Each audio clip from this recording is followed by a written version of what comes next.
Hey, what's up everybody? It's me, Jordan, and I'm back with another drawing video.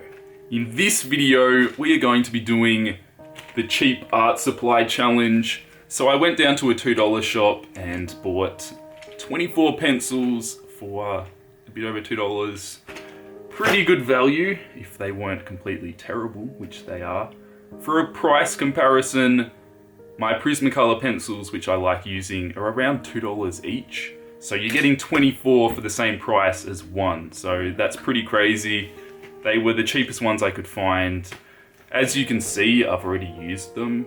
I've actually done the drawing already, but I forgot to record an intro, so that's what I'm doing now. Spoiler, they are really, really bad, but we'll be talking more about that throughout the video. I will be colouring in a page from this Game of Thrones colouring book, which I got ages ago and never really used it, but I thought it'd be the perfect time to use it because I didn't really want to waste my time making a nice line work and then ruin it with really terrible art supplies. So I thought it'd be a really good time to get that out and colour in a page. So hopefully you guys enjoy.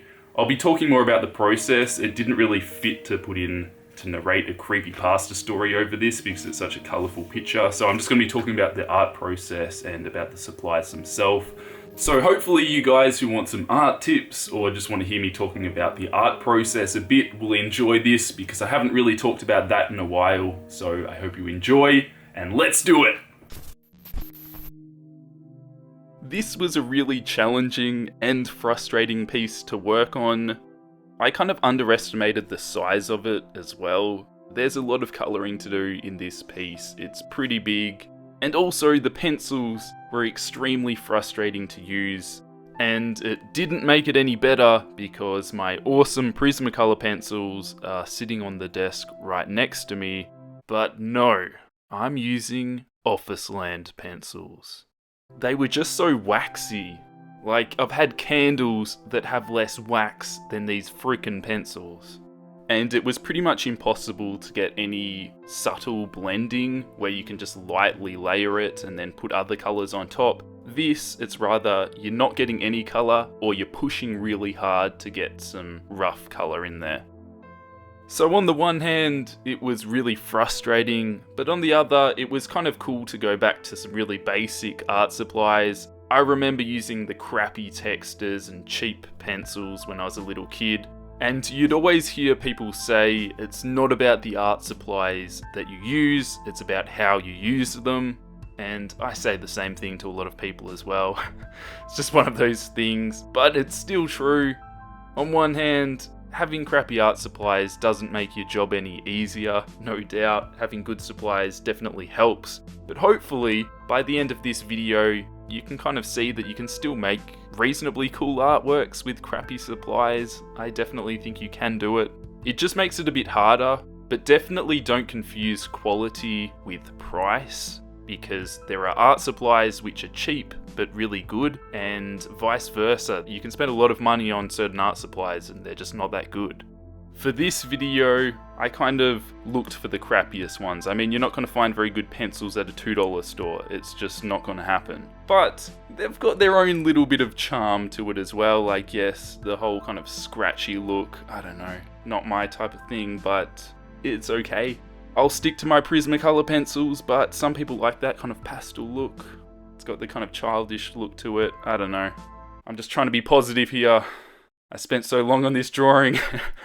And I could have done it with Prismacolors, but I think in the future I want to do a comparison, so I'll draw half the picture with my Prismacolors and then the other half with these not so great pencils, and then you can really see a comparison of the blending capabilities. I think that would be pretty cool. Very early on in this piece, I realised that I wasn't going to be able to use the normal blending techniques that I like to with my Prismacolors. So I had to try and use the colours in interesting ways to get the drawing to work. For example, in the wood of the trees, there's purples, blues, orange, pink, not just brown, because I found the brown pencils in this set were really bad, even worse than the other colours. It was really hard to get a saturated brown. So I had to make sure to use other colours in there to create the feeling of depth and light reflecting off stuff and just creating more variety throughout the piece. I had to take that approach throughout the whole drawing, in the backgrounds, in the different colours in leaves, because otherwise the picture would look really flat. That was the main problem with this. Because I couldn't get a nice gradient of shading, I had to utilise using different colours to kind of section the drawing off, so you can see the difference between the background and then the trees in the foreground and the leaves. Try and get some shadows behind some of the leaves to make them pop a bit more. And then at the very end, I kind of go in with the black pencil, which actually worked okay, a lot better than the other pencils, and that gave it more depth. So I'll get into that later, but that really kind of helped make the character pop a little bit and give the drawing a better sense of depth. I still feel like it's really lacking that, but with the pencils I had, it was kind of the best I could do within a reasonable time frame. I didn't want to spend too long on this piece either, because at the end of the day, it's only going to be so good. I think this drawing brings up an interesting topic, but at the same time I think some people dwell on it for too long, and that is skill versus art supplies. You could be an awesome artist, but if you've got the absolute worst art supplies, you're not going to have a very good time.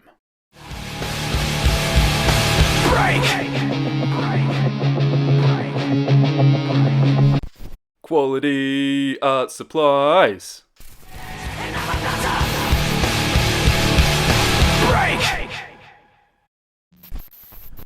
That's kind of just how it is. Sure, you can create some pretty cool stuff with whatever supplies you have, but if you had nice Copics, nice Prismacolours, it's going to make a big difference. That being said, if someone has a really low skill level, you could give them Copics, you could give them Prismacolor pencils, and it's not going to make them a better artist. It's all about having the skill and then also having some good supplies which really let you show off that skill and don't hinder you. You basically want to be using art supplies which you feel like you don't have to fight. I was fighting against these pencils, trying to get them to work. If you have nice art supplies, nice paper, you don't feel like you're fighting against it. I feel like there's a difference between feeling like your skill needs to be improved, so there's certain things you want to do but you can't quite do them because of your skill level. That's different between knowing you can do something with a different art supply but you're trying to use this and it's not quite working. So you definitely don't want to use cheap art supplies as an excuse. Just leave that mentality away. You don't want to be like that. Some people are, and it doesn't get you anywhere. You want to double down on practicing, building up your skill, that's important, and then in time you can pay for better art supplies. Don't get too caught up in thinking, oh my god, all these awesome artists using Copics, I need to use this, I need a Cintiq graphics tablet, that would make me a better artist. Doesn't really work like that. They can help, but you really need to build your skill up first and then get the nice art supplies. That was my approach to it anyway. I keep saying, like, I didn't get Copics until I was like 18, till I bought them myself. Like, I was pretty old, so not something you need to rush into and just grab the best art supplies money can buy, because honestly, you're probably wasting your money because you won't even use the art supplies very well anyway, and you've spent a lot of money on that. You're a lot better off buying some cheaper stuff. Doesn't have to be bad. There are plenty of good quality art supplies at a reasonable price if you just do some research and have a look at some alternatives. I think it's also important to get good quality paper. That can often be overlooked, and that doesn't have to be expensive either. My paper that I use is like $10 or slightly under for 50 sheets of paper, so that's really cheap.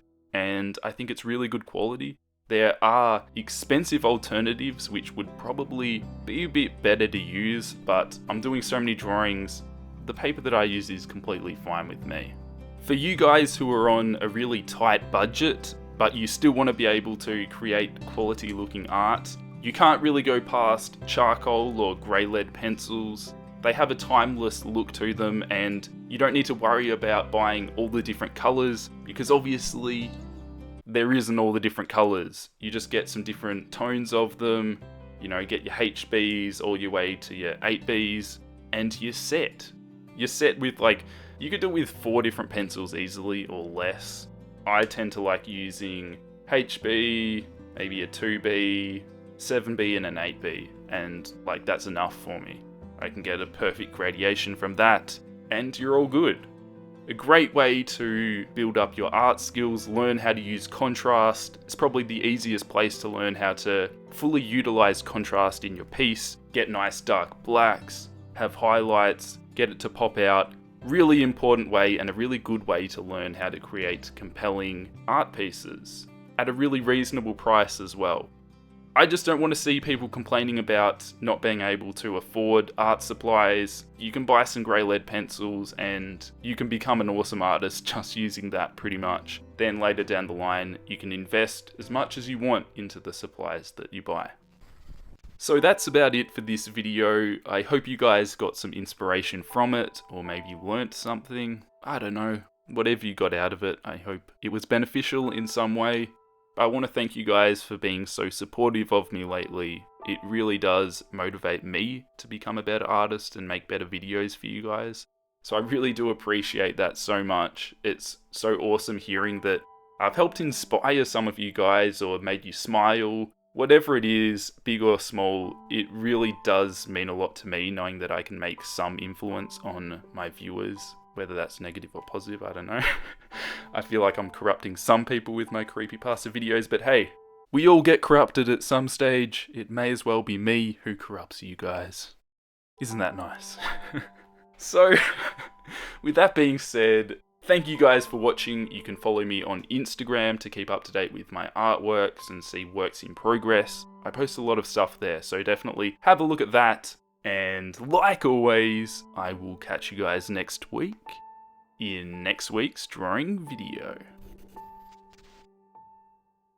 In this video, I'm going to be doing the no outline challenge. So, none of these guys. My beloved Copic Multiliners and Copic drawing pen.